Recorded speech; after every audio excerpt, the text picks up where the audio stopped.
Bonjour à tous, bienvenue dans ce 15e épisode d'Overtime. C'est le printemps, même si la neige a fait un petit peu son retour, mais c'est le printemps, c'est le temps des playoffs, c'est le temps qu'on attend tous, là où tout se joue, les barbes foisonnantes ressortent et dépassent des casques et du coup, c'est magnifique. Et puis, pour décortiquer les quarts de finale de National League, j'ai trois coéquipiers, un trio de choc à mes côtés. Mon premier coéquipier est très habile avec une raquette à la main, jongle à merveille entre la Formule 1 et le hockey sur glace, c'est Jérôme Beuchat. Salut Jérôme. Salut Jean-Philippe, salut à tous. Le deuxième coéquipier du jour est devenu un habitué des expressions à double sens, un véritable dictionnaire français-québécois. C'est Jonathan Fillon. Salut Jonathan. Salut Jean-Philippe, salut tout le monde. Et puis, last but not least, mon troisième coéquipier est un habitué de l'émission, c'est Pascal Eberhardt. Salut Pascal. Salut Jean-Philippe, salut tout le monde. Voilà, je suis Jean-Philippe Presselwenger et Overtime, épisode 15. C'est parti. Pour commencer, vous qui nous suivez, n'hésitez pas à interagir dans les commentaires sous cette vidéo. Posez-nous vos questions, les remarques, tout ce que vous voulez, dans les limites de la bienséance, évidemment. Et puis, on tentera de vous donner une réponse la plus satisfaisante possible. Évidemment, Jean-Philippe, je crois qu'il y a une première question déjà. C'est tout le monde remarque qu'il manque Stéphane Rochette. Je pense qu'on peut dire que il a un rendez-vous aujourd'hui, il ne pouvait pas être avec nous. Donc voilà, c'est pour ça qu'on a Jonathan à la place du Québécois. Voilà, on garde les bonnes vieilles habitudes d'un Québécois en haut à gauche.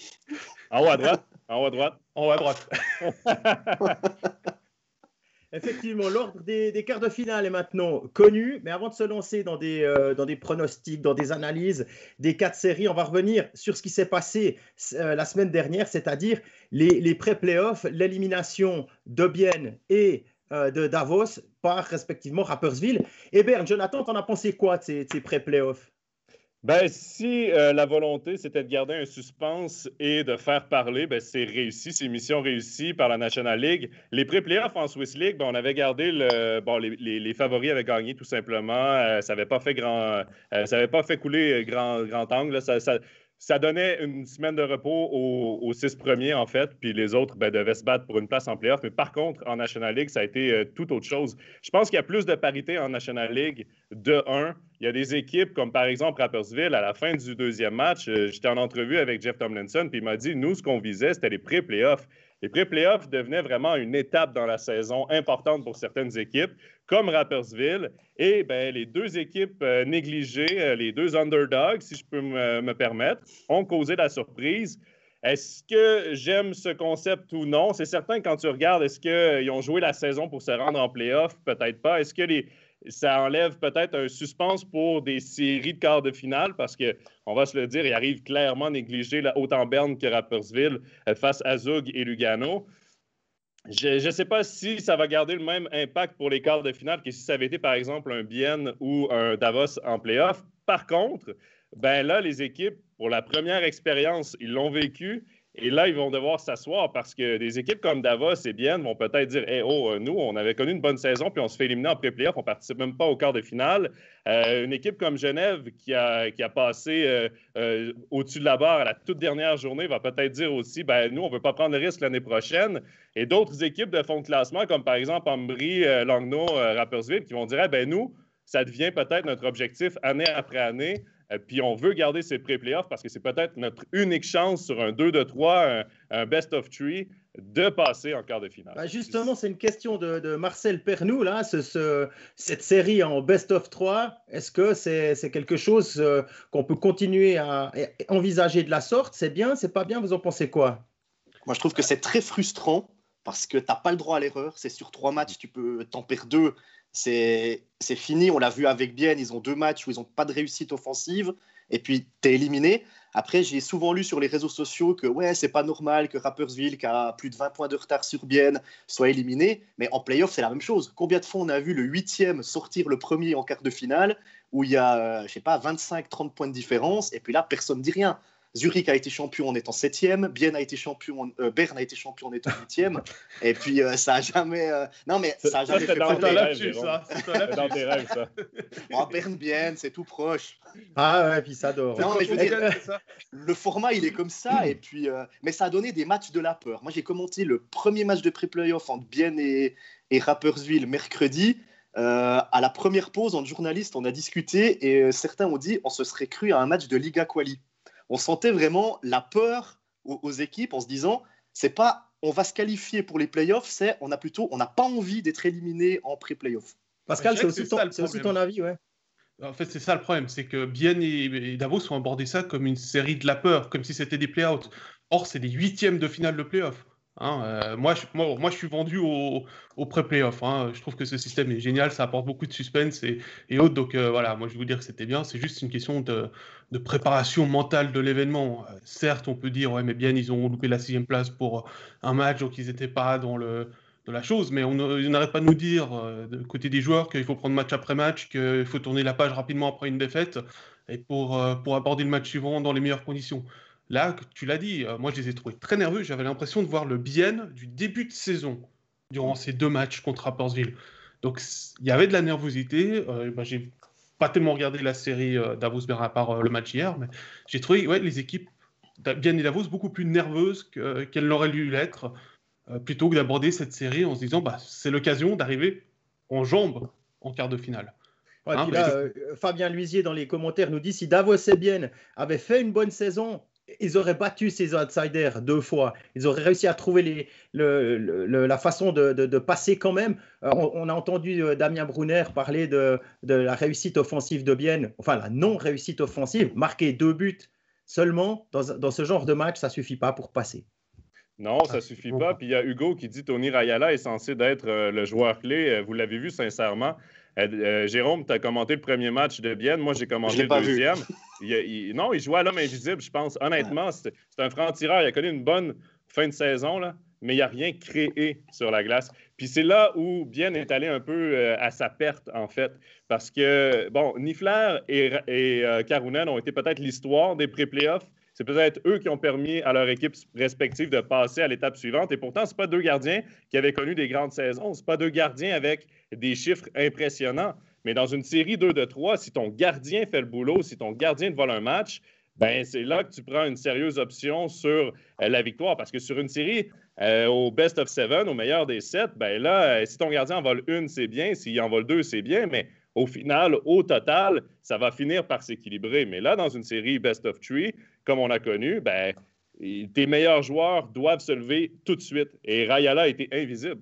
Et on parle de Rayala, mais il n'y a pas que ça. La saison de Bienne s'est arrêtée donc vendredi. C'est peut-être le bon moment maintenant pour faire un petit bilan. Et c'est Jérôme Beuchat qui s'y attelle. Ouais, moi j'ai l'impression que cette série de pré-playoffs contre Rapperswil, c'est le résumé de la saison du HC Bienne. Un HC Bienne qui n'a pas vraiment de buteur. On l'a vu à chaque match, c'est quelqu'un d'autre. Alors même si Kunti a eu très longtemps le maillot de top scorer, on a l'impression que sur un match, tout d'un coup, c'est Offert qui met un doublé ou un triplé. Et puis tout d'un coup, on ne le voit plus pendant quelques matchs. Et puis après, c'est Pouliot qui arrive. Et puis ensuite, on ne le voit plus. Puis après, c'est Brunner Künzle qui arrive. Puis après, on ne le voit plus. Ça a été un petit peu comme ça tout le temps avec le HC Bienne. Un HC Bienne, comme tu l'as dit, Jonathan, qui n'a pas vraiment mis en difficulté Niffler. Il y a eu les 2 buts. Mais sinon, Niffler ne fait pas de big save. Donc, il n'y a pas de grosse occasion de la part du HC Bienne. Un HC Bienne qui a eu des problèmes d'étrangers toute la saison. Alors, parfois par blessure. Il y a Hultström qui a été blessé, puis ensuite il a été échangé. Il y a Pouliot maintenant qui est en quarantaine ou en isolement, ça c'est pas de chance pour Bienne. Lindgren qui a fait que 4 matchs en venant des Grisons, et puis il s'est blessé. Et puis ensuite, Rayala et Lindbaum, il faut être franc, ils ont été invisibles. En tout cas, sur ces pré-playoffs et sur toute la saison. Ça n'a pas été un grand Lindbaum, on attendait plus de lui. D'ailleurs, quand il a été transféré du LHC, tout le monde a dit « Ah, c'est un transfert incroyable pour Bienne ». J'ai pas trouvé un Lindbaum incroyable, il a fait le job mais sans plus. Et puis Rayala, il a été en panne offensive. Et puis du côté du gardien, alors on n'a rien contre Van Pottelberg, qui est un gardien en devenir, il va être super fort, mais il a perdu son duel face à Niffler. Le but en prolongation, c'est un petit peu de sa faute, on va dire ça comme ça. Sur le premier mercredi, il n'est pas trop bien placé. En tout cas, c'est ce que disaient les invités sur notre plateau. Et puis les buts qu'il prend au deuxième match, il n'y peut rien. Mais il ne fait pas ce big save qu'aurait pu faire tourner la série. Donc, j'ai l'impression que c'est un résumé. Il en a fait des big saves vendredi qui auraient pu faire changer le match, mais personne ne s'est levé. Personne au banc a fait hey, « le gardien vient de nous en voler une ». On va aller lui en mettre une pour le remercier. Et c'est là le manque de Bienne.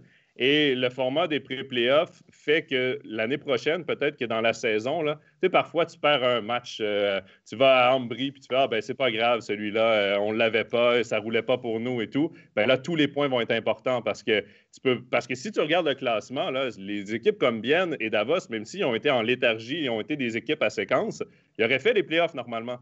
Mais là, tu peux plus juste te fier à ça, il faut que tu vises les 6 premiers.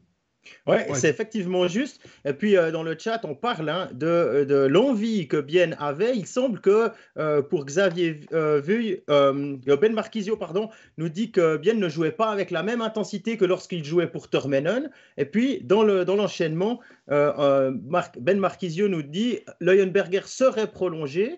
Est-ce que c'est une bonne chose ou non? Alors pour l'envie, j'ai aussi envie de dire que Rapperswil a une bonne raison aussi de bien jouer, c'est le futur départ de Jeff Tomlinson. Hein. On sait que l'entraîneur saint-gallois n'est pas renouvelé et on a vu avec les images de joie notamment qu'il y a une certaine osmose entre l'équipe et son entraîneur et que les joueurs sont en train de jouer pour lui.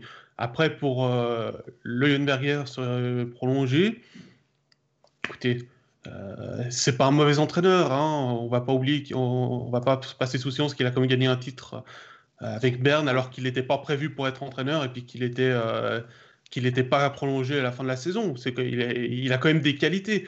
Après, il y a eu toutes ces tensions dont on a entendu parler entre l'équipe et lui, que ça ne fonctionnait pas au début. Est-ce que c'est parce qu'il est arrivé trop tard ou pas? Il a quand même eu tout le mois de septembre pour préparer son équipe pour la saison régulière. Voilà, c'est la question. La question, je pense qu'il faut voir aussi qui y a sur le marché. Il y a Tomlinson. Déjà sur le marché, est-ce que ça pourrait être un entraîneur pour Bienne? Pourquoi pas? Non, mais il faut aussi voir ce qu'il a eu comme quatuor étranger. Hein. Oui, non, mais ça, je suis d'accord aussi. Parce qu'on parlait des étrangers, mais on va aussi rappeler qu'il manquait Ishii et Fay lors des pré-playoffs. Et je pense que c'est aussi deux joueurs qui ont beaucoup manqué. Hein, on sait que Kevin Fay, malgré tout son côté petit rigolo, plaisantin dans le vestiaire, c'est aussi un excellent leader.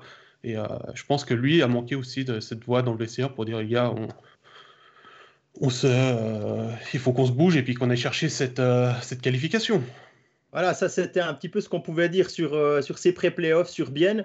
On va passer au quart de finale de National League, ce qui nous occupe vraiment et qui va encore nous occuper jusqu'au 14 mai, au plus tard. Et à tout seigneur, tout honneur, on va commencer avec Zug face à Berne. Numéro 1 de la saison régulière contre un des underdogs qu'on voyait peut-être pas en play-off. Jérôme, c'est toi qui vas suivre une grande partie de cette série. À quoi faut s'attendre? Ils ont une chance, Berne? Alors avec Berne, on peut s'attendre à tout. Après, sur le papier et sur ce qu'on a vu cette saison, Zug est le grand favori. Après, est-ce que Zug va réussir à gérer la pression? Parce que là, ils en ont. Parce que si Zug se qualifie, tout le monde va dire c'est normal. Ils ont dominé outrageusement la saison régulière. Ils battent le CP Berne qui finalement a terminé 9e, c'est normal. Par contre, si Berne crée l'exploit, ça va faire discuter et tout le monde va encore dire ouais, bah, Zug, il craque de nouveau en play-off. Alors Zug, cette année, a Giannoni dans les buts en play-off.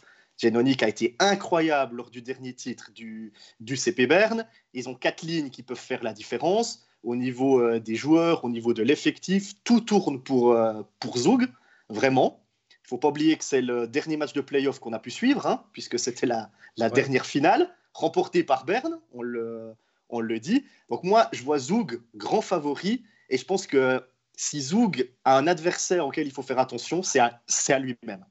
Ouais, il y a Jean-Claude Bercier qui se pose une question assez légitime, mais pourquoi Zug affronte Berne et pas Rappi, Pascal? Tu me poses une question. Parce que c'est comme ça. Non, mais voilà. Moi, j'avais entendu dire que c'est parce que c'est compliqué de réorganiser en 2 jours les affiches des quarts de finale. J'ai de la peine à comprendre puisqu'on le faisait déjà en demi-finale et en demi-finale par le passé. Donc, c'est difficilement défendable quand le numéro 1 il doit jouer contre l'équipe la moins bien classée, basta. Et là, c'est vraiment quelque chose que je ne comprends pas. C'est vraiment le point négatif, moi, qui m'embête, c'est de voir une équipe comme Rapperswil ne pas défier le meilleur de la saison alors que tu as été 10e. Je pense que ça aurait été pas mal aussi, parce que Rapperswil aura une motivation supplémentaire, puisque pour faire un plaisir à Stéphane, qui n'est pas là, c'est le derby du Herzl, et on sait qu'il y a une grosse rivalité quand même entre les deux clubs. Après, c'est peut-être pour protéger les 2 meilleures équipes, parce que si vous faites jouer Zug contre le moins bien classé de ceux qui se qualifient en pré-playoff, du coup, Zug a 3 adversaires potentiels, si je calcule bien. Et alors, quand tu as 100, oui, mais ça veut dire que 1783 points d'avance, ça change quoi que tu joues contre Rapperswil ou contre mais ça veut dire que si tu finis 3e et 6e, tu as directement ton quart de finale qui est mis et tu peux te focuser. Ça se dit ça? Tu peux être focus dessus. Ouais. Alors que si tu es premier, finalement, tu as l'avantage d'être premier, mais tu dois te préparer plein de séries différentes. Donc c'était peut-être aussi pour ça, pour avoir peut-être que 2 adversaires possibles et, alors, Jérôme, pas j'ai 3. Une question je pour sais toi. Pas.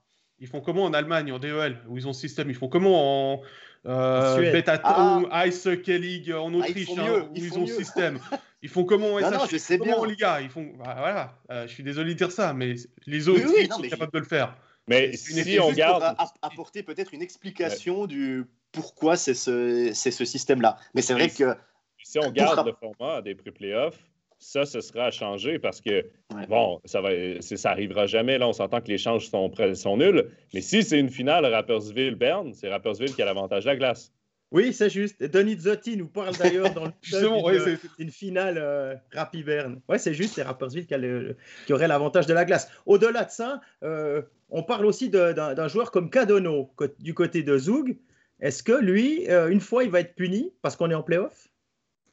Peut-être qu'il sera puni sur la glace s'il fait un mauvais geste. Les Bernois ont quand même quelques joueurs qui sont capables d'aller lui rappeler certaines règles non écrites du hockey sur glace et même certaines règles écrites du hockey sur glace. Il y a quelques spécialistes. On a encore vu hier une très belle charge de Tristan Chervet, tout à fait légale, mais en traversant toute la surface de la glace. Je pense que Cadonau est capable d'être remis à sa place par les ours au cas où. Et surtout, là, ce sera un hockey de play-off. Donc, moi, je m'attends quand même à un hockey qui va être plus physique. Berne et Zug, il y a de l'histoire aussi entre les 2 équipes. Donc, il va quand même y avoir un peu de caractère dans cette série, je l'espère. Par contre, Berne, je pense que si la série avait été encore au meilleur des 3, ça aurait peut-être pu être serré simplement parce que si Karunen joue de la façon dont il joue, tu as le momentum d'avoir gagné une série contre Davos, d'avoir créé une surprise. Peut-être, mais sur le long terme, même si Berne réussit à remporter un match, je pense que la profondeur et l'effectif de Zug, qui est tellement bien balancé, qui a été tellement dominant toute la saison, meilleure attaque, 2e meilleure défense, un gardien de but qui a remporté des championnats, qui a de l'expérience de play-off aussi. Puis Berne, même s'ils ont de l'expérience de play-off aussi, parce qu'il y a des joueurs qui ont beaucoup joué dans les séries éliminatoires, reste qu'ils n'ont plus le même... ils n'ont plus la même équipe, ils n'ont plus la même profondeur, ils n'ont plus le même talent non plus. C'est une équipe qui, il ne faut pas l'oublier, est quand même en reconstruction. Là. Je vais le mettre entre guillemets, là, mais c'est une équipe qui, à la mi-saison, était dans les bas-fonds du classement. Puis on se disait, eux, leur saison est terminée. C'est une belle chance qu'ils ont de remonter jusqu'encore. C'est vrai, Jonathan, mais il y a beaucoup de choses. Il y a quand même beaucoup de choses importantes qui ont changé du côté de Berne, notamment avec l'arrivée de Conacher. Oui. Et puis cette première ligne qui fonctionne, une deuxième ligne avec Pestoni, avec Chervet et Praplon qui turbine pas mal. Il y a l'arrivée de André Heim au centre du 3e bloc. Alors il n'est pas toujours aidé comme il faudrait, mais qui peut aussi, il gagne des engagements, il va gratter des pucks dans les bandes. Et puis, quand on regarde la défense, Untersander, Beat Gerber, Anderson, Enauer, Anderson. Enfin, je veux dire, c'est pas un scandale de voir cette équipe-là en quart de finale. De là à aller bousculer Zug en 7 matchs, ça va être compliqué. Mais est-ce qu'on voit une série serrée ou bien Zug va dérouler? Moi, je pense que ça va beaucoup dépendre de l'acte 1. J'allais répondre comme Jérôme. Parce que si Berne arrive à voler l'avantage de la glace dès demain, ça va cogiter dans les têtes de Zug et ça peut-être changer quelque chose. Par contre, si Zug demain gagne, je sais pas, 5-0 par exemple, ils vont prendre confiance et puis on sait que quand Zug joue en confiance, ils peuvent être inarrêtables. Ah bon, Berne a laissé 50 tirs. A donné 50 tirs plus 23 tirs bloqués à Davos. Parce que Berne, pour moi, n'a pas joué de belle façon contre Davos. Ils ont gagné grâce à Karunen, puis ils ont été opportunistes. Mais sinon, ils n'ont pas joué mieux que Davos, de là à les surclasser ou à être convaincants dans la série de pré-playoff. Et c'est là où je me dis, Jérôme t'a dit avantage à patinoire. Non, il n'y a plus de fans dans les patinoires, mais l'avantage de la patinoire reste au dernier changement. Et Zug, l'entraîneur d'Antagnes va pouvoir faire les match-ups, les affrontements qu'il veut. Justement, le trio d'étrangers avec Honecker, Jeffrey Olofsson, il va affronter toujours le premier trio de Zug avec la première paire de défense. Ça va être un match-up qui va être 100% du temps comme ça parce que le dernier changement appartient à d'Antagnes. Et si tu rends ces joueurs-là au silence, oui, il y a des forces offensives qui suivent sur le deuxième, troisième trio. Il y a des gars qui peuvent produire, mais reste que les deuxième trio, troisième trio, quatrième trio de Zug sont supérieurs à ceux de Berne, à mon avis. Moi, il y a quelque chose que j'attends demain. Ce qu'il y a surtout, c'est que sur les 2 premiers matchs, il va falloir se méfier du rythme de Berne. Surtout que ça fait comme une semaine qu'ils n'ont pas joué. Je n'ai pas vu le match contre Bienne, donc je ne sais pas s'ils étaient réellement en dilettante ou pas sur une partie de ce match-là. Mais il va falloir reprendre le rythme et prendre le rythme des playoffs. Et ça va être le cas pour toutes les autres équipes à part Rapperswil et Berne. Donc Berne va pouvoir essayer de profiter de cet élan-là. Mais d'un autre côté, ils ont fait la tactique du tatou, hein. Ils se sont mis en boule, ils ont encaissé les coupes, ils ont été profiter des actions qu'ils ont eues pour aller gagner le 3e match. Donc voilà. Après, on nous dit dans les commentaires, je vois Bernard là, Ecofel là, qui nous dit qu'il ne faut pas oublier qu'il y a quelques saisons, Berne était 8e, a été champion, ne l'oubliez pas. Oui, mais c'est pas la même équipe. C'est plus le même gardien, c'est plus les mêmes joueurs. Tous ceux qui étaient là ont perdu quelques kilomètres/heure sur la glace aussi. Oui, il y aura l'envie, mais en face, il commence quand même contre une équipe qui a sacrément dominé le championnat et qui sait comment gagner un quart de finale. Et Berne a déjà gagné le championnat en étant 8e, mais je vous pose une question. Pour gagner un championnat, il faut un gardien de but. Est-ce que Karunen est un gardien de but qui peut remporter un championnat? Pour moi, non. Vutriche, peut-être dans quelques années, mais il est trop jeune, il manque d'expérience. À un moment ou à un autre dans la série, ils vont être surclassés par Giannoni.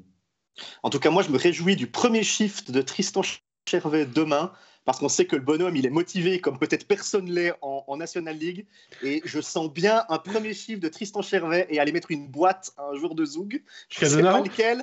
Cadono, ou Martini, ou Hoffman, je ne sais pas. Mais si j'étais Zougois, sur le premier chiffre de Chervet, j'éviterais d'aller vers la bande. Chervet, moi, j'irais viser Cadonau, parce que s'il y a Cadonau sur la glace et puis tu vises Martini ou Hoffman, tu risques de te prendre Cadonau sur la tête. Ils auront tous les yeux très bien ouverts. Ça, c'est fin.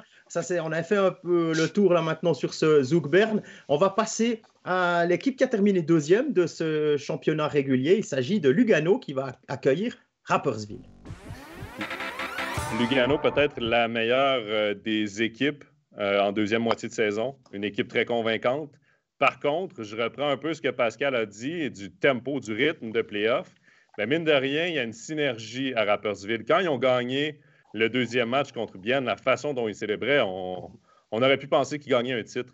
Pour eux, c'était inespéré de se rendre jusqu'en play-off. Ils ont un coach, je pense, qui est aimé par les joueurs, qui est respecté, mais qui va partir. Je pense qu'ils veulent gagner, ils veulent tout donner. Et moi, c'est sur le premier match que je me dis peut-être que justement, Rapperswil va entrer en force dans le match avec du rythme, voulant se prouver tout de suite. Et je pense que ça va être un peu plus serré, par exemple, qu'un Zug Berne, parce que Rapperswil, dans la saison, sur 6 matchs, ont gagné 3 fois contre Lugano. Ont eu des ratés, mais ont quand même réussi à gagner. Et les matchs ont commencé dans la deuxième, entre les affrontements des deux équipes ont commencé dans la deuxième moitié de la saison, parce qu'il y a eu des reports en raison de quarantaine et tout. Et c'est dans la deuxième moitié de la saison que Rapperswil a réussi à gagner ces 3 matchs face à Lugano. Donc, Lugano va être évidemment une équipe à surveiller tout au long des playoffs. C'est une équipe qui a été convaincante, c'est une équipe qui est bonne, qui est bien coachée, qui a plus de profondeur, qui a plus de talent que Rapperswil. Mais je pense que ce petit aspect, dans le sport, il y a toujours des belles histoires, il y a toujours quelque chose qui motive une équipe. Je pense qu'en ce moment, l'histoire de Rapperswil, c'est ce qui va les motiver un peu, mais au final, je pense que encore là, une série au meilleur des 7, tu ne peux pas espérer passer quand tu es Rapperswil face à Lugano. Moi, je vois quand même un petit souci là-dedans, c'est que Rapperswil, ils ont réussi leur saison.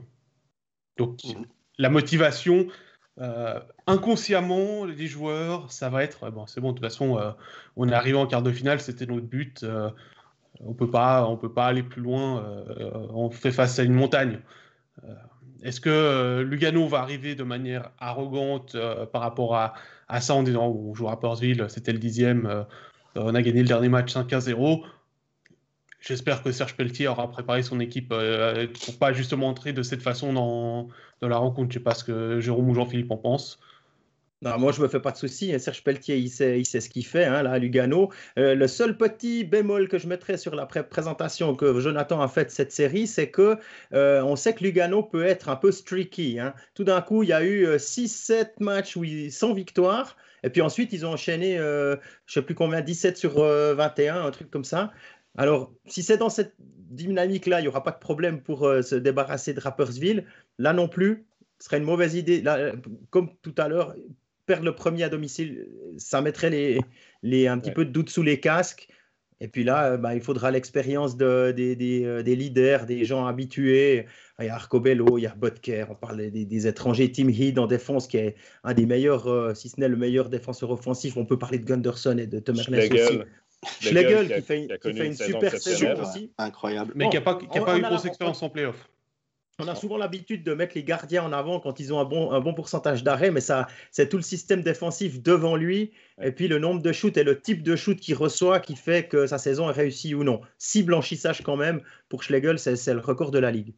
Après, pour Rapperswil, ça va aussi jouer dans les têtes, parce que contre Bienne, ils ont accepté de subir le jeu, mais ça a été que 2 matchs en 3 jours.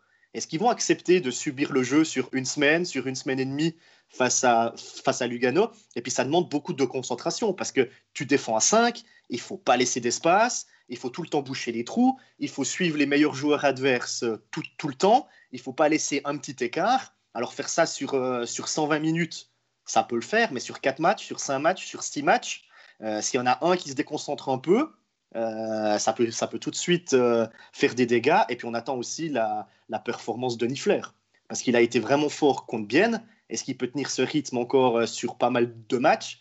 Et puis il ne faut pas oublier, et je pense que Lugano va mettre un peu plus de trafic devant Niffler et avoir des tirs un petit peu plus dangereux que ce qu'a proposé Bienne. Et on parlait de Rapperswil et puis de Tomlinson qui n'est pas prolongé. Pelletier ne sera pas prolongé non plus à Lugano. Bon, Tomlinson, c'est aussi son choix, hein, apparemment, de pas avoir voulu être prolongé. Ouais, c'est pas tout à fait juste. Alors l'histoire, je sais pas, c'est un peu des deux. L'histoire de Tomlinson, parce qu'il est arrivé il y a 6 saisons, il a gagné la Coupe de Suisse, il a été champion de Swiss League, il est monté en National League, puis là il décroche les playoffs. Je peux dire en 6 ans, c'est compliqué. Il y a pire comme CV. Qu'on fait ça. C'est incroyable. Il y a pire comme CV. Il y a pire comme CV. Et lui, en fait, quand il y a eu les discussions, des premières discussions de reconduction de contrat, ils lui ont dit, écoute, t'es peut-être pas notre premier choix. Et je crois que ça lui a pas plu du tout. Il a dit, écoutez, si après ce que j'ai fait, je suis pas le premier choix, eh ben tant pis. Donc voilà, on se rejoint un petit peu. Voilà, il faut savoir que le premier choix, c'est pour revenir à Serge Pelletier, s'il passe Rapperswil ou qu'il sera en finale, parce que moi, je le vois très bien passer Rapperswil et se rendre au moins au demi, et il y a l'équipe pour se rendre en finale, comment tu justifies que tu ne le re-signes pas? Moi, c'est ça ma question. Que le coach ne fasse pas les playoffs ou qu'il se fasse éliminer en pré-playoff, OK, on peut avoir des discussions, tu mets en doute certaines décisions, certains trucs de la saison, mais qu'est-ce que tu veux remettre en cause de Serge Pelletier? S'ils se font sortir par Rapperswil, là, ils vont trouver des arguments parce que l'équipe était mal préparée, l'équipe a vu trop gros, a pris à la légère une équipe comme Rapperswil, tout ça, des raisons, ils vont en avoir, mais si Serge Pelletier passe Rapperswil et peut-être même sera en finale, comment tu veux justifier qu'il n'est pas re-signé? Pour moi, ça, c'est un non-sens. Si. Non, après, c'est ce qu'on pouvait dire. Ouais. Après, je pense qu'il y a des remarques assez intéressantes dans les commentaires. On nous parle des étrangers de Rapperswil, et notamment Hugo qui nous demande comment est-ce qu'on trouve Steve Moses. On parlait de Rayala tout à l'heure. Est-ce que vous l'avez vu? Jérôme et Jonathan qui avaient commenté ces matchs. En tout cas, moi, il ne me semble pas que vous l'avez cité très souvent. Je le trouve très effacé depuis un mois. Oui, c'est un joueur qui doit absolument utiliser sa vitesse. C'est son arme, sa vitesse. Et je l'ai trouvé souvent arrêté sur la patinoire, souvent un peu nonchalant. Puis tu es en pré-playoff. Mais honnêtement, j'ai trouvé tout le premier trio. Là, moi, dans mon match vendredi, je ne sais pas si ça a été un peu le même sentiment que tu as eu, Jérôme, mais Chervenka, Clark et Moses, je les ai trouvés les trois frustrés. On dirait les trois, ça ne fonctionnait pas. Il y avait un peu de frustration, un peu de déchets dans leur jeu. Puis ça, moi, j'ai vraiment pas aimé leur body language, la façon dont derrière le jeu, ils frappaient, mais ils bousculaient, ils parlaient beaucoup. mais c'était pas de façon à mettre un rythme ou un tempo dans le match, mais un peu plus de faire passer la frustration. Puis c'est pas le bon caractère que j'aurais aimé voir de ces 3 joueurs-là, mais c'est des 3 joueurs qui ont beaucoup d'habiletés offensives, qui ont beaucoup d'habiletés personnelles, mais qui doivent utiliser la vitesse. Puis j'ai pas l'impression qu'ils ont vraiment dominé bien à ce chapitre-là. Moi, j'ai l'impression. Andrew Rowe, le capitaine, qui est au centre du deuxième trio, qui lui équilibre parfaitement cette ligne. Ouais. Moi, j'ai l'impression que, comme tu dis, Moses Clark et Chervenka, en fait, c'est des joueurs qui aiment avoir le puck et qui aiment aller de l'avant. Et là, ils se sont mis au service de l'équipe en jouant ce jeu défensif, justement. Et ils ont été frustrés parce que c'est un jeu qu'ils n'aiment pas faire. Mais je pense qu'ils ont mis leur ego de côté pour ces pré-playoffs. Et puis ils ont dit, OK, Tomlinson a fait un système défensif, on va appliquer ça, on est en pré-playoff. Et je pense qu'ils ont été frustrés à cause de ça. Mais c'est vrai que chaque fois qu'ils récupéraient le puck, ils allaient de l'avant le plus vite possible. Mais on le sait, quand tu es en défense et que tu n'as pas le puck, tu perds de l'énergie. Donc si ça fait 15-20 secondes que tu es en train de défendre parce que l'équipe adverse a le puck, au moment où tu récupères, tu n'as plus forcément encore cette énergie pour aller faire une contre-attaque et mettre le gardien adverse en difficulté. Donc, à voir aussi si. Ils vont être frustrés longtemps. Ils vont être frustrés longtemps contre Lugano parce qu'ils vont devoir jouer défensif. C'est ça, ouais. Parce qu'ils vont faire face à Arcobello. Puis en ce moment, Arcobello, pour moi, est un meilleur joueur que Chervenka. Puis surtout, au vu des 2 matchs face à Bienne, Chervenka n'était pas le Chervenka qui peut voler un match ou qui peut. Non, parce qu'il n'a pas eu la possibilité. Au contraire. Et puis à Lugano, n'oubliez pas qu'il n'y a pas Carcobello. Hein, il y a la Yunon pourrait rater ce début de oui, c'est ce que nous dit Yannick dans les commentaires, que la Yunon pourrait manquer après rapide. Ah, salut Yannick. Pourrait peser. Et il nous parle du retour de Bertagia. Et là, je pense que ça va faire du bien. Ça va faire Exactement, du bien. Ouais. Parce qu'on parlait d'intensité, on parlait de vitesse. Ben voilà, ça c'en est un. Quand on voit jouer, j'avais vu jouer Lugano le back-to-back contre Berne à Berne. Je peux vous dire que Burgler, vous pouvez le remplacer par Bertagia, vous pouvez le remplacer par Fazzini. Il y a tout ce qu'il faut. Il y a encore Herburger qui joue au centre, qui fait une très jolie saison. Et puis quand ils appellent les joueurs de Hausener et Zanger des Ticino Rockets, ils arrivent encore à vous sortir des buts ou des passes décisives pour débloquer un match. Donc vraiment, ce sera compliqué pour Rapperswil sur ce coup-là. Ouais. Je crois qu'on est d'accord. On est d'accord. Alors, après, on sait qu'on n'est jamais doué pour les pronostics, donc on verra ce qui se passe sur la glace. Exactement. Les pronostics, on pourra les retrouver par écrit sur les réseaux sociaux. Demain, ça arrive. Et puis, on va passer maintenant, on va faire une petite pause, un petit arrêt dans le temps, repartir en arrière quelques années, et puis dire au revoir de manière un petit peu différente à la patinoire de la Wallachia. On a tous été dans cette patinoire vieillotte qui a vu son dernier match se disputer, la défaite d'Ambry contre Fribourg-Gotteron lors de la dernière ronde de la saison régulière. Voilà, Jérôme, peut-être une petite anecdote pour dire merci, dire ciao. Alors moi j'en ai une, c'est quand j'étais pigiste pour la presse écrite, j'avais couvert un play-out entre Ambry et Bienne.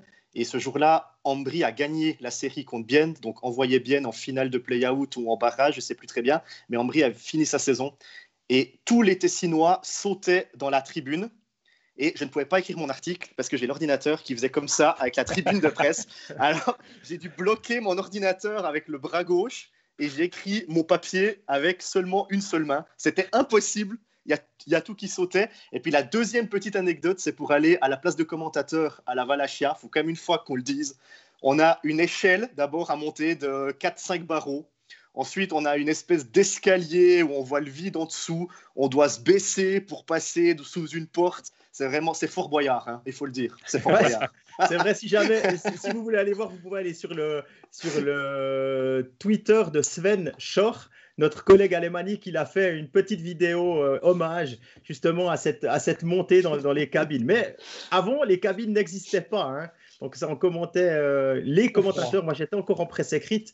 Puis j'ai une anecdote là-dessus, c'est qu'au moment d'écrire le papier, il y avait du vent et de la neige. Et ça neigeait sur l'ordinateur parce que le côté des supporters d'Ambry dehors, c'était ouvert. Bon, Jonathan, tu as découvert ça à une arena un peu spéciale. Hein?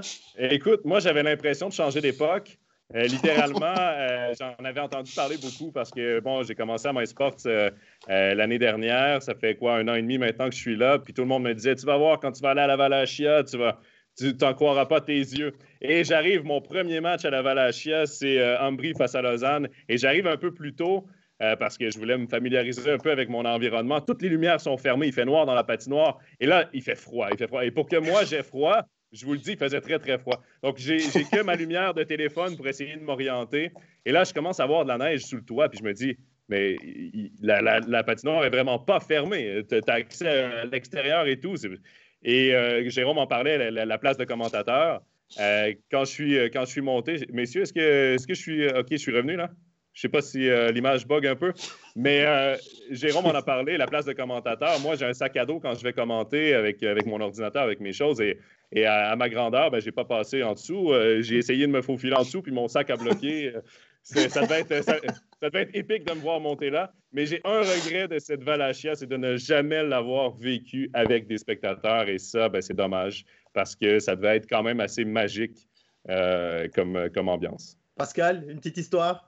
Oui, alors bon, bah oui, puis je vais relever ce que Sébastien dit aussi dans les commentaires, c'est triste de finir dans cette patinoire sans public. J'étais à ce match-là, effectivement, c'était très triste, hein, et quand les 200 supporters qui étaient sur le parking m'ont entamé la Montanara, c'était quand même assez magique. J'en avais déjà mis une sur Twitter, hein, mon meilleur souvenir, c'est effectivement les joueurs, notamment les Nord-Américains qui découvrent cette patinoire, mais j'ai une anecdote plus personnelle, un peu comme vous deux, Jérôme et Jean-Philippe, c'est que moi j'avais commenté un match pour une radio genevoise à l'époque, c'était le premier match de Benjamin Comte sur National League, donc ça remonte, c'était un dimanche après-midi, et vous savez tous qu'à la Valachia, quand c'est les matchs en après-midi vers 5h, 5h30, donc oui, il y a une baisse de température, encore plus que d'habitude, et pour cette radio, on n'avait pas un micro-casque, on avait un micro à la main, et pendant le troisième tiers, en fait, j'alternais la main qui tenait le micro parce que j'avais oublié mes gants.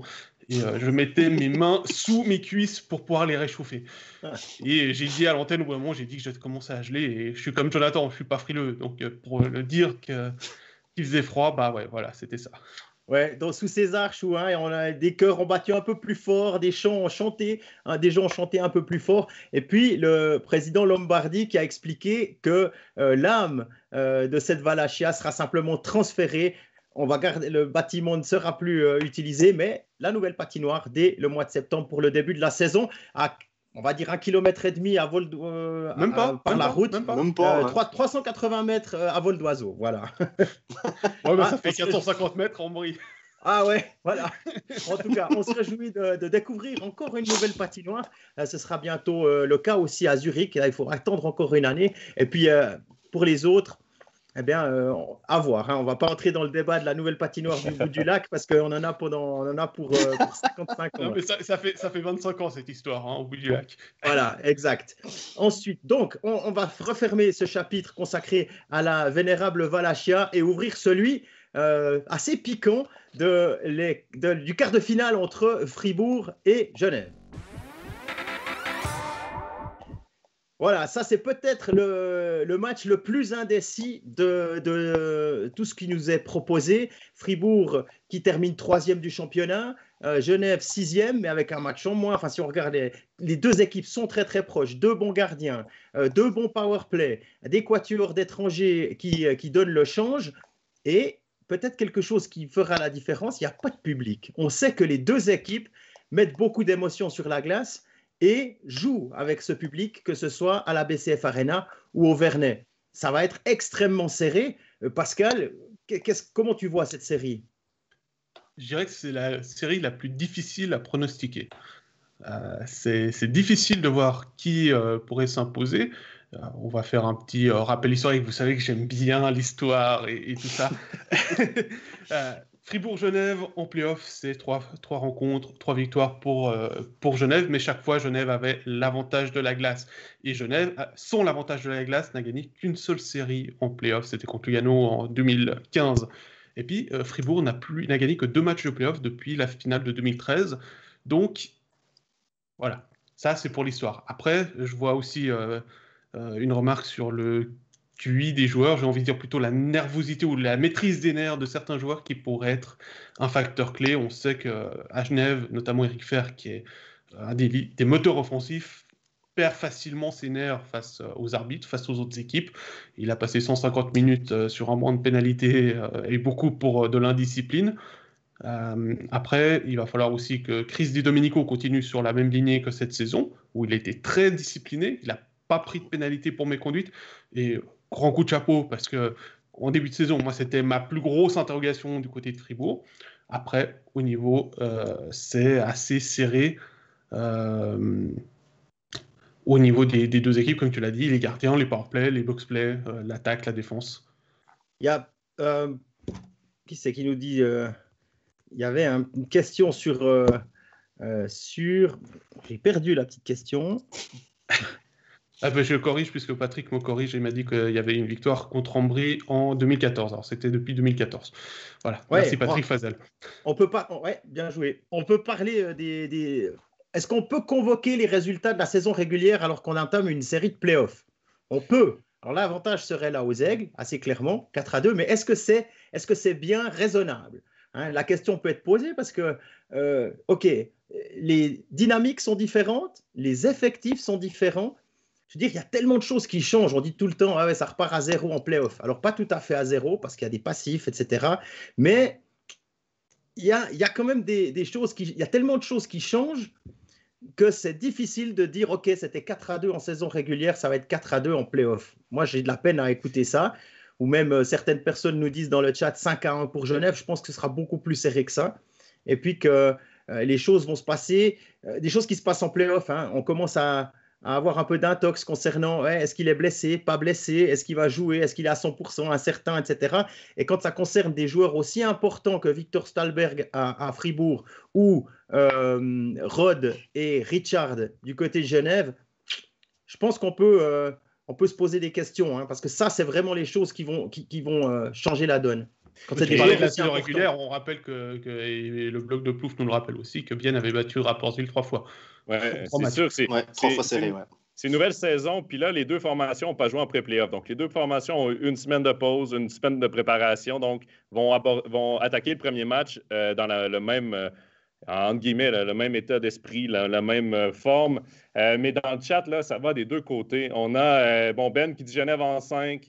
On a Fabien qui dit voyez-vous la défense de Fribourg arriver à augmenter son niveau de jeu? Pour moi, c'est la grosse crainte à Fribourg. Il y a Yannick qui dit l'indiscipline genevoise peut se payer cash.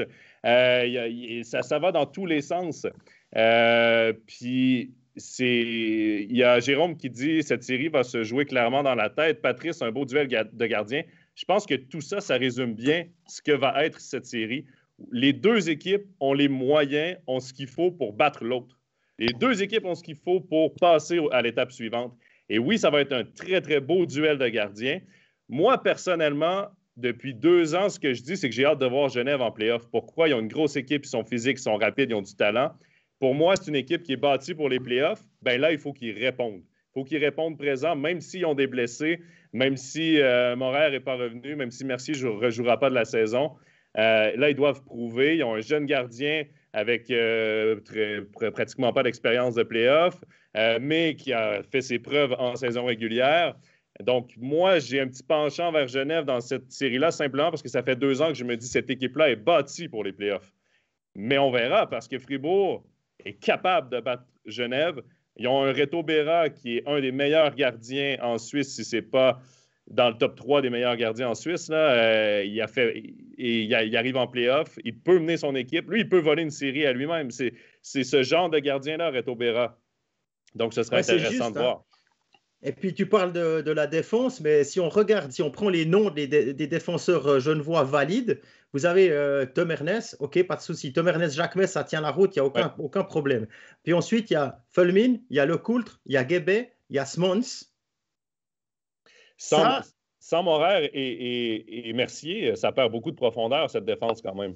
Et il y a probablement même... C'est peut-être Cast qui va aussi être intégré dans une paire défensive, étant donné que Mercier est toujours blessé à sa main, va devoir se faire opérer. On lui souhaite d'ailleurs un bon rétablissement, comme aux autres blessés de la série. Puis que tu regardes du côté de Fribourg, il manque personne. Tu joues avec les 7 mêmes depuis longtemps. Alors oui, ils n'ont pas peut-être la vitesse d'un Lecoultre, par exemple, mais par contre, il y a une masse d'expérience. Il y a d'autres qualités. Moi, j'attends beaucoup de ce quart de finale. Déjà, le duel Berra-Desclous, je pense qu'il va être très, très beau, avec deux gros gardiens qui ont quand même fait la différence cette année, hein, parce que Fribourg est là où il est, parce qu'il y a un Reto Berra dans les buts, et puis Genève peut aussi dire merci à Desclous. Donc là, je m'attends vraiment à un gros duel d'étrangers, avec un défenseur et 3 attaquants dans les 2 équipes.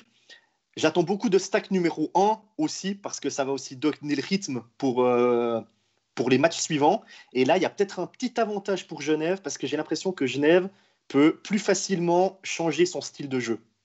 Genève peut dire, aujourd'hui, on prend le puck, et puis on va à fond. On vient comme des avions. Genève peut aussi dire, OK, aujourd'hui, on fait le dos rond, et on a les joueurs pour jouer en contre-attaque, un petit peu à la Rapperswil. Genève peut aussi dire, OK, aujourd'hui, on va jouer physique. On va mettre des boîtes, on va aller mettre la pression sur tout le monde. Et je n'ai pas l'impression que Fribourg peut beaucoup changer son jeu. Donc là, il y a peut-être un petit avantage pour Genève. Ben Marquisio me fait remarquer que j'ai oublié Carrère dans la liste des 7. Effectivement, il y a Roger Carrère qui fait une très jolie saison d'ailleurs. Et puis, Ben Marquisio qui enchaîne en parlant de la défense fribourgeoise qui peut être dépassée par Omar et compagnie. Pascal, c'est aussi ton avis ? On parlait de la vitesse de la défense de Fribourg. Ce qu'il va falloir jouer, c'est justement sur cette expérience dont tu parlais, Jean-Philippe. Clairement, des Fourrer, des Aplanalp, des Chavaya, des Gunderson, ils savent se placer aussi pour ne pas forcément être pris de vitesse par les joueurs adverses. Et c'est là où il va falloir être très intelligent, beaucoup anticiper, car c'est clair, Remarque est plus rapide. Mais après, si les attaquants défendent bien aussi, ça peut être une solution pour museler ces joueurs qui sont censés être plus rapides. On parle là de l'expérience de Berra en play-off. Le bloc de Plouf nous le demande. C'est 16 matchs. C'est 4 matchs avec Davos et 12 matchs avec Bienne. Voilà, ça, c'est l'expérience de Reto Berra en play-off. On ne parle pas de relégation ou de play-out où il a aussi pu jouer avec Bienne notamment. Et puis, oui, Desclous connaît comment gagner une série de play-off. Il avait été champion de Swiss League ou de Ligue B avec le HC Ajoie. Mais si on prend l'expérience de Desclous en Liga à l'époque, il a dû remplacer notamment Thomas Stéphane. Ces 4 matchs, pas très bons. Il est à 85% d'arrêt sur les matchs. Mais c'est clairement plus le même homme. Non, c'est clairement plus le même homme. Mais Berra non plus, c'est plus le même homme. Depuis qu'il a quitté ses derniers matchs de play-off en carrière, c'est avec Bienne. Oui. Donc c'était en 2013. Exact. Et puis, est-ce qu'on dit un petit mot du coaching ? Parce que c'est 2 coachs qui vont découvrir les playoffs en tant que coach. Évidemment, Christian Dubé a multiplié les présences en playoffs et même été champion avec Berne. Et puis, Patrick Aymon, lui, connaît les playoffs, mais au niveau junior, où il a eu du succès avec les élites A. Vous pensez quoi du coaching sur cette série, Jonathan ? On parle que ça va être tellement serré à tous les niveaux. Je pense qu'au coaching aussi. Et qui va gagner, ça va être l'équipe la mieux coachée. Je pense que ça va jouer aussi derrière le banc parce que dans le coaching, oui, il y a le plan de match, il y a tout, mais gérer un banc en situation de match, surtout en play-off, d'être capable de changer le momentum, d'être capable, si Genève sort hyper intense et frappe tout, Christian Dubé doit réussir à calmer son banc. On parlait de Di Domenico. Di Domenico, c'est le genre de joueur, justement, qui peut perdre la tête dans un match trop émotif. Il faut que Dubé soit capable de le calmer au banc, de le garder focus sur ce qu'il fait bien, parce que Di Domenico est un des meilleurs joueurs du championnat quand il reste dans sa game et quand il ne perd pas la tête. Et c'est là où, oui, le coaching est hyper important. Et c'est encore là 2 coachs qui ont fait leur preuve tout au long de la saison et qui, là, vont faire face l'un contre l'autre. Et pour moi, c'est vraiment la série qui va être probablement qui va soulever le plus de passion, qui va être la plus intéressante. Moi, c'est comme ça que je l'entrevois. Après, on a 2 styles de coach totalement différents. On sait que Christian Dubé, il adore. Il pose ses noms sur sa feuille de match, il fait ses lignes, et puis après 10 minutes de jeu, il commence à complètement modifier parce que ça permet aussi de garder ses joueurs sous tension et très attentifs, tandis que Patrick Aymon est un peu plus relax. Il va plutôt suivre le cours du jeu. S'il y a besoin de changer quelque chose, il va le faire. Autrement, il va garder ce qu'il avait décidé. Alors, je ne parle pas au niveau de la rotation des lignes, mais au niveau de son line-up, de son alignement, dans la façon de gérer. S'il a décidé que Marc sera bon avec Winnick et Fer au début du match et que ça marche, il va les laisser comme ça. Tandis qu'on peut on voit souvent que Christian Dubé il change son 3e joueur sur ses duos.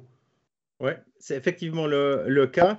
Le staff genevois prolongé avant les playoffs, belle preuve de confiance. Patrice Chapuis là, qui pose la question. Ben, pour moi, c'était la chose à faire parce que tu arrives en play-off, la tête tranquille. Tu veux pas. Mine de rien, Serge Pelletier arrive en play-off un peu le couteau sous la gorge à Lugano. Ben là, tu dis à tout le monde, écoutez, nous, on a confiance en vous, on est satisfait des résultats depuis 2 ans. Maintenant, ben, vous avez un contrat en poche, on veut aller le plus loin possible en play-off, on veut bâtir avec vous derrière le banc. Ça enlève un certain stress, puis ça permet d'avoir la tête 100% dans les playoffs, même si je ne doute pas que Serge Pelletier a la tête 100% dans les playoffs, mine de rien. C'est des soucis qui peuvent rester quand même. Et ben, moi, je trouve que c'était la décision à faire, au bon moment surtout. Question dans le chat, on nous demande laquelle des deux équipes, Fabien Luisier pose la question, laquelle des deux équipes est la plus imprévisible? On peut tout voir. Hein. J'attaque avec ça parce que quand on regarde ce que Régis est capable de montrer cette saison, que ce soit contre Davos notamment, hein, où on gagne largement puis on se fait reprendre, ou l'inverse. Et puis Genève, là où on l'attend pas, réussit à gagner quand ça va pas, ou bien l'inverse, tout à coup un coup de mou contre une équipe à Langnau par exemple. Ouais. C'est relativement inexplicable. Domine atrocement au niveau des tirs cadrés et encaisse 3 buts en 9 tirs. Ouais, ça, c'était la dernière confrontation en saison régulière. Voilà,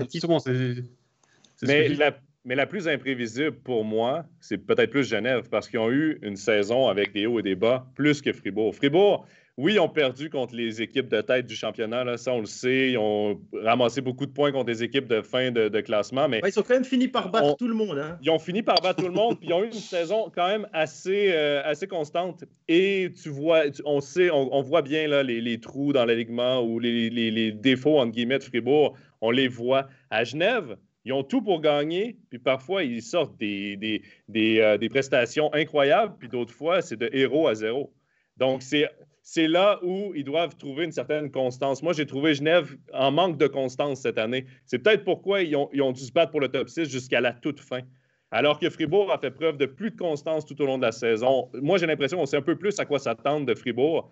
Et si on marque est invisible, si Fair par la tête et prend trop de pénalités, ben c'est là où ça devient un peu plus imprévisible comme jeu. Et là, il y a une remarque de Ben Marquisio qui nous dit « Pas de public peut avantager Fribourg au vu de son public qui peut être toxique. » Dans l'idée, si ça ne fonctionne pas comme il faut. Est-ce que ça, on peut l'entendre? On sait que le canton de Fribourg vit pour son équipe de hockey. Est-ce que toxique? Je ne sais pas. T'as l'avantage. C'est vrai que c'est après, j'ai plus l'impression que Ben est supporter de Genève, donc c'est plus une provocation sur l'utilisation du terme toxique.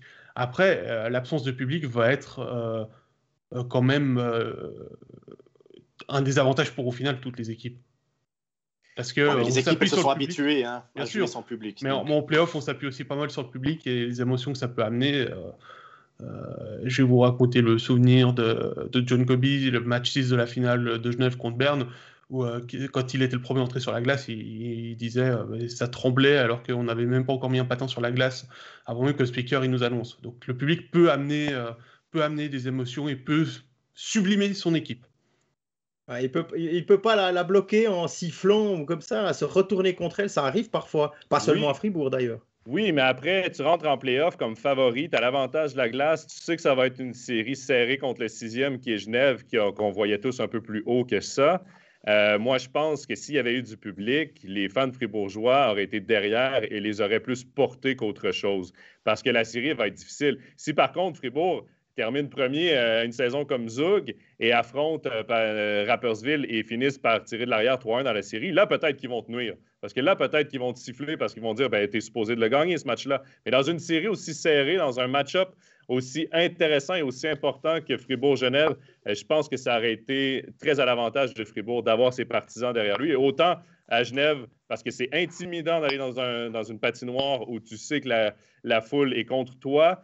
Et quand tu es à la maison puis que la foule est derrière toi, tu es léger sur la patinoire. Ça, c'est le public a quand même cet aspect motivateur, cet aspect. Donc, je pense que ça aurait pu aider Fribourg et non pas le nuire dans une série comme celle-là. Bon, ça c'est, on va clore cette série-là en rappelant que forcément il y aura une équipe romande en demi-finale et c'est peut-être c'est la bonne nouvelle. Au moins une, parce qu'il y en a une autre dans le 4e quart. Lausanne qui jouera contre Zurich, qui peut aussi trouver sa place dans le dernier carré. Lausanne-Zurich, c'est Pascal qui va s'en occuper, en tout cas en partie. Comment tu sens ce duel de Lyon? Bah écoute, on parlait d'un duel de gardiens pour commencer de parler en parlant de Fribourg-Genève. Là, je pense qu'on va voir plutôt un duel de défense. Je m'explique. On a d'un côté la meilleure défense avec Lausanne et sa stabilité. Craig McTavish a utilisé pendant la moitié de la saison les 7 mètres défenseurs. Ensuite, a dû un peu plus tourner pour reposer aussi certains joueurs. C'était très bien. Et il y a 2 gardiens extrêmement forts dans les cages lausannoises. Du côté de Zurich, la question, c'est justement les gardiens. Ludovic Weber n'a aucune expérience de play-off et Lucas Flueller n'est pas le gardien numéro 1 de Richard Grönborg. Il a certes gagné des titres, mais il avait une sacrée défense devant lui. Il y a des joueurs qui ont de l'expérience dans cette défense de Zurich. Je pense à Gehring, je pense à Noro, à Marty même, ou Phil Baltisberger. Et il y a Morand qui est absent. Pour moi, ça va être un absent de poids. Il est remplacé par 2 jeunes, que ce soit Noah Meyer ou Luca Capaul. Et je ne pense pas que ces 2 joueurs vont être surutilisés par Richard Grönborg. Après, au niveau des attaques, on a des artistes. On a Andrigetto, on a Malguin, on a Udon, on a Kennins, on a Rowe, on a Lash qui commence à revenir bien en forme. Donc voilà, ça va être indécis, mais je pense quand même un petit peu moins que le Fribourg-Genève. Et j'espère en tant que roman. Et je pense que Lausanne va passer. Voilà. Jérôme, le fait que Zurich joue avec 5 étrangers, ça peut être la clé? Oui, ça peut être la clé pour Zurich. Après, moi, je rejoins Pascal en disant que les 2 équipes ont des grosses défenses, mais les 2 équipes ont de gros attaquants aussi, très talentueux. Et j'ai l'impression qu'on peut aller sur un match qui peut finir 1-0 ou 2-1, mais je me demande aussi si tout à coup, ça ne peut pas partir en vrille et qu'on se retrouve avec un 4-3 ou un 5-4, et la gestion des gardiens va être importante. Je pense que c'est Stéphane et Weber qui devraient commencer, mais comme les 2 équipes ont quand même un très bon deuxième gardien, ce que n'a pas par exemple d'autres formations, il n'est pas impossible qu'on voie Flueller titulaire sur un match, ou même Boltzhauser.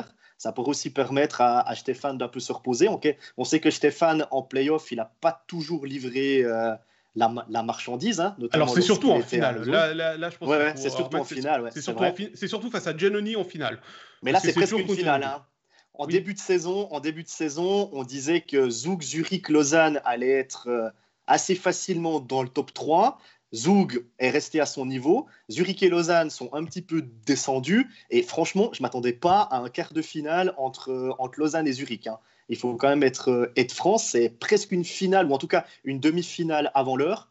Et le duel, comme tu l'as dit Pascal, entre Andrigetto et Malguin, ça va être absolument sublime. On peut dire ça comme ça, parce qu'ils amènent de la vitesse, ils amènent des actions, ils amènent de l'émotion. Et j'ai vraiment l'impression que chaque fois que ces joueurs ont le puck, il se passe vraiment quelque chose sur la glace. Et ce sont surtout 2 joueurs qui arrivent à sublimer ceux qui jouent avec eux. Il y a Kennins, Emerton, Berchi qui marche bien aussi, hein, Jonathan, aussi, cette année. Oui, il ne faut pas oublier, quand même, il y a de la profondeur dans les 2 formations. Ces 2 formations qui en saison, se sont frottés et ont eu des bons duels aussi. Ces 2 équipes qui s'équivalent un peu. Ça va être très serré, mais je n'ai pas été convaincu vraiment de Zurich dans la deuxième moitié de la saison. Là, je compilais un peu les chiffres. Dans les 34 derniers matchs, Zurich ont joué pour 500. Ils ont eu 17 victoires. Là, je compte que victoire ou défaite, là, pas victoire en prolongation en fusillade. Là, c'est 17 victoires pour 34 matchs. Vous me direz que Lausanne a connu sa passe d'insuccès aussi dans le dernier droit, là, une dizaine de défaites ou près de 10 défaites consécutives. Mais Lausanne a quand même, je trouve, un peu mieux terminé le dernier droit, là, les 2 dernières semaines pour entrer en play-off. J'ai bien hâte, moi, de voir la gestion des gardiens de but du côté de Lausanne, parce que tout au long de la saison, on a bien fait, on n'a pas surutilisé personne. On avait le luxe d'avoir 2 des meilleurs gardiens de la Ligue, on les a utilisés, on a fait le système d'alternance entre les 2, mais là, tu rentres en play-off, tu dois avoir un véritable 1, un véritable gardien numéro 1, véritable premier. C'est probablement Stéphane qui va commencer. Mais par contre, est-ce qu'il va y avoir une deuxième chance? Si Stéphane connaît un mauvais match, Est-ce qu'on le sort des playoffs tout de suite ou si on lui donne une deuxième chance? Ça donne quand même une pression au gardien de but de devoir performer tout de suite. En plus de la pression de performer en playoffs, parce que, je veux dire, chaque victoire est cruciale, chaque défaite fait mal en playoffs. Donc, tu as déjà une pression. Si en plus, tu as peur de perdre ton filet, ben peut-être que dans le vestiaire, je ne sais pas comment ça se passe avec McTavish, mais peut-être de cibler ton premier puis de dire on y va jusqu'au bout avec toi, à moins vraiment d'une surprise, à moins que Stéphane soit hors de ses jambières puis qu'il goal n'importe comment puis il laisse passer des ballons de plage, bien là, peut-être qu'ils vont y aller avec Boltzhauser parce qu'à un moment donné, il faut quand même que tu y ailles avec le bien de l'équipe. Mais pour commencer la série, il doit y avoir clairement un premier gardien et un deuxième gardien. Ça, c'est mon avis. Et Ludovic Weber a été un peu plus utilisé aussi. Et je pense que c'est un très bon gardien en devenir. Et déjà, il a fait sa marque cette saison. Il y a plusieurs blanchissages. Je crois que c'est un des meilleurs au niveau des jeux blancs dans la Ligue cette saison. Mais je suis quand même plus convaincu par la brigade défensive et par les gardiens de but du côté de Lausanne. Ensuite, en attaque, comme l'a dit Pascal, les deux équipes ont des effectifs qui sont capables de générer de l'attaque et qui l'ont prouvé tout au long de la saison. Et pour répondre à Hugo Musso qui nous demande si Chris Baltisberger sera de retour pour les playoffs, la réponse est non. C'est une fin de saison. Il ne sera pas là et c'est très dommage. Il y a eu d'ailleurs dans un journal alémanique de Boulevard, le Blick, pour ne pas le noter, un sondage qui a été fait au sein des différents portiers de la Ligue qui disait quel est le joueur qui vous embête le plus devant le filet pour rester dans les clous. Et puis, alors, il y a celui qui est sorti grand gagnant de tout ça, c'est Chris Baltisberger. Et ça, c'est effectivement un moins pour le ZSC. Maintenant, concernant les gardiens, avec le rythme que Lausanne a eu, ils ont eu maintenant une semaine pour se reposer, mais le rythme a montré qu'ils étaient interchangeables, ces gardiens. Partir avec un numéro 1, c'est gagner un petit peu de calme, mais tu le gardes pour combien de temps quand tu sais que le deuxième est possible et que tu joues tous les 2 jours? C'est sûr que si Zurich gagne les 2 premiers matchs, tu dois penser à faire des changements de toute façon. Peut-être que c'est là qu'on va ramener Boltzhauser. Si tu fais confiance aux deux et que dès le départ de la série, tu dis « Ok, vous jouez un match sur 2 ». Je ne pense pas que ce sera la stratégie. Je ne pense pas que ce soit une bonne stratégie parce que tu mets et enlèves de la pression sur un gardien. Tu lui mets de la pression parce que tu lui dis tu dois performer parce que tu as un match et tu dois être parfait sur ce match-là. Mais tu lui enlèves en mettant inconsciemment un petit poids derrière la tête en disant de toute façon, quel que soit le résultat que je fasse, je ne joue pas le prochain. Donc ça peut déstabiliser plus un gardien qu'autre chose. Un gardien, tout est dans la tête. Quand tu sens que ton gardien est en feu, quand tu sens qu'il est en pleine possession de ses moyens, donne-lui la cage. Et c'est là que c'est important d'avoir un gardien en confiance, de le mettre dans la meilleure situation possible pour qu'il soit 100% dans son match, pour qu'il soit en pleine possession de ses moyens. Et c'est là où de dire aux deux, on y va en système d'alternance. Tu fais un jeu blanc, on y va avec Boltzhauser après. Là, ça va déranger un peu Stéphane, surtout que c'est un vétéran, il a de l'expérience de playoff. Il y a quoi, 125 matchs, je pense, de playoff. Si je veux, à quelques matchs près, là, c'est difficile de lui dire que, écoute, tu gagnes, mais c'est Boltzhauser le match d'après, même si Boltzhauser le mérite tout autant que Stéphane, au final, d'être devant la cage. Mais c'est pour ça que, d'après moi, il faut y aller. Mais un autre truc, outre les gardiens, l'expérience de playoff. Zurich, il y a beaucoup de champions quand même dans son effectif. Là, ils ont beaucoup d'expérience de playoff et c'est peut-être là aussi que ça va rattraper Lausanne, je ne sais pas. Si on prend les joueurs qui vont jouer, on a plus de 2 fois d'expérience du côté de Zurich. C'est 650 au total, mais il faut enlever Séverine Linenbacher qui n'a pas joué cette saison et qui ne jouera pas cette saison, et Chris Baltisberger qui, lui, ne jouera plus cette saison. Et pour revenir sur lui, justement, c'est un joueur qui va manquer en powerplay pour Zurich. Il est imbougeable. Quand il est devant la cage, c'est l'impression qu'il a des crochets sur ses lames. En powerplay surtout. Ouais, en powerplay, quand il est devant la cage, c'est juste impossible. Pascal, est-ce que tu as des nouvelles de Fredrik Pettersson? Écoute, pour l'instant, il est toujours annoncé comme blessé et au jour le jour. Grande question. Après, c'est comme Omark. On parlait de secouer un petit peu Omark et puis il risque de disparaître en playoff. Fredrik Pettersson, il n'aime pas être secoué. Et si Lausanne, qui a des joueurs pour faire ça, et que Peterson joue et que commence à chatouiller un petit peu de près Fredrik Peterson, il va très vite disparaître dans une série. Et ça lui est déjà arrivé en Suisse de justement disparaître quand il était à Lugano avec Klassen. Genève avait fait ça comme stratégie. Ils étaient allés chatouiller Peterson et Klassen et ça avait permis de tourner la série en faveur des Aigles. Donc c'est quelque chose qu'il faut être méfiant vis-à-vis de lui.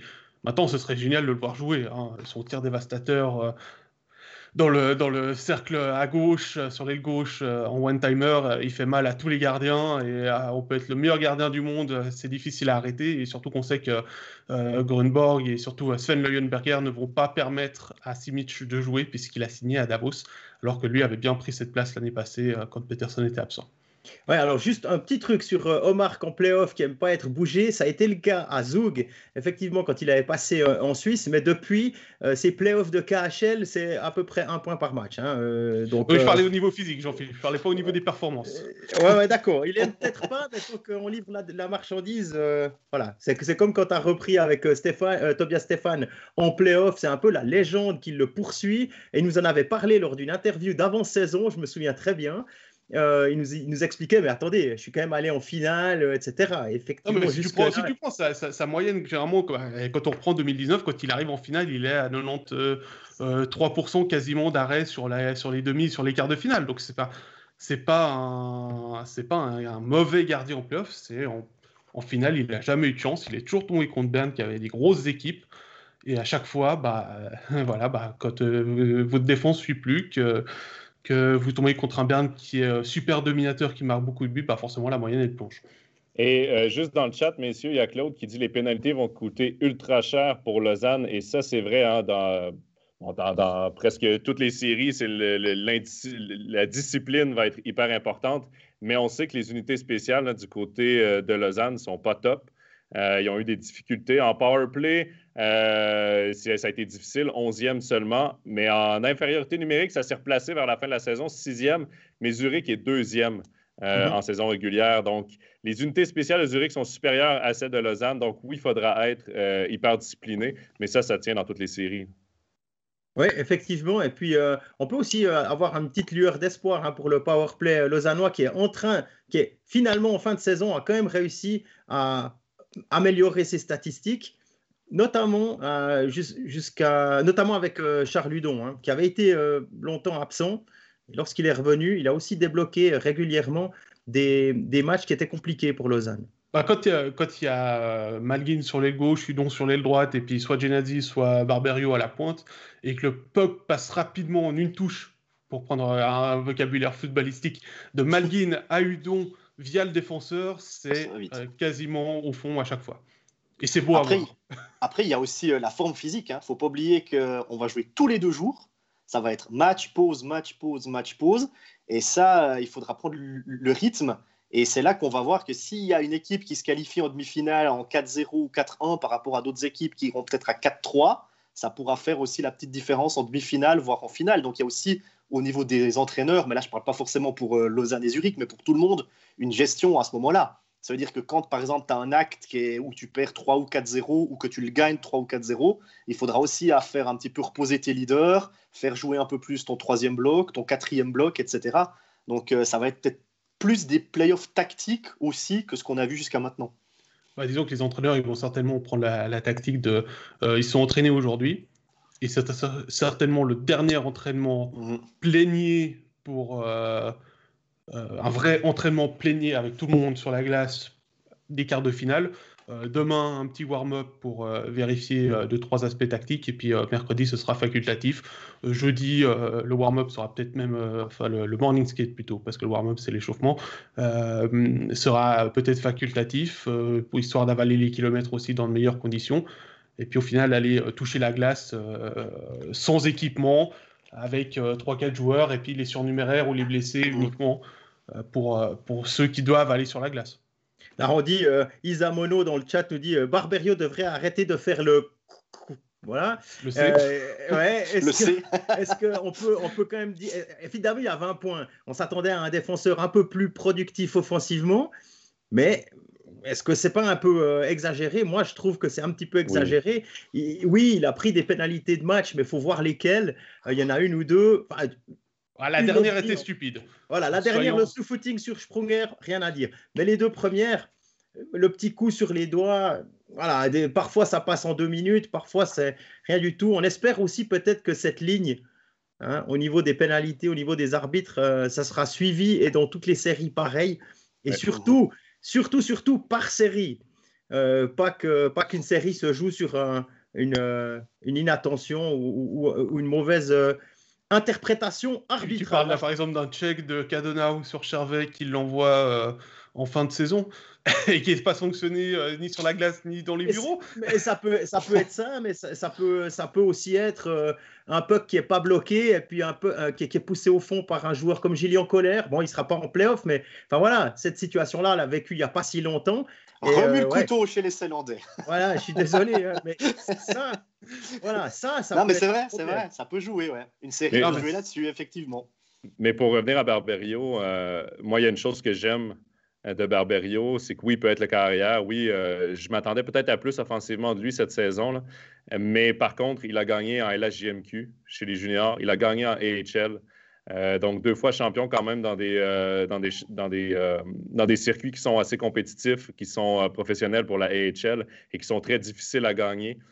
Donc, ça, c'est une expérience aussi qui amène dans le vestiaire de Lausanne qui est peut-être en manque de cette expérience que Zurich a en play-off. Là, peut-être que Barberio il a un C sur le maillot, c'est peut-être là où il va amener vraiment ce leadership de capitaine.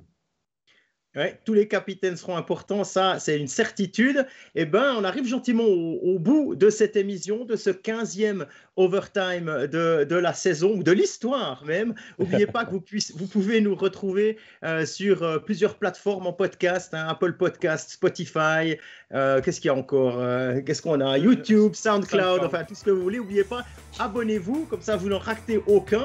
Et puis, soyez prêts, car demain, le studio commence un petit peu plus tard, 5 minutes plus tard, 19h30.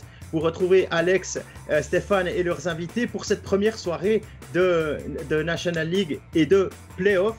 Messieurs, merci Jérôme, merci Pascal. Merci, et merci Jonathan d'avoir participé à ce 15e épisode. Et puis, il me reste à vous souhaiter une excellente fin de journée, une bonne semaine et vivement demain que ça commence. Allez, ciao. À demain, bye bye.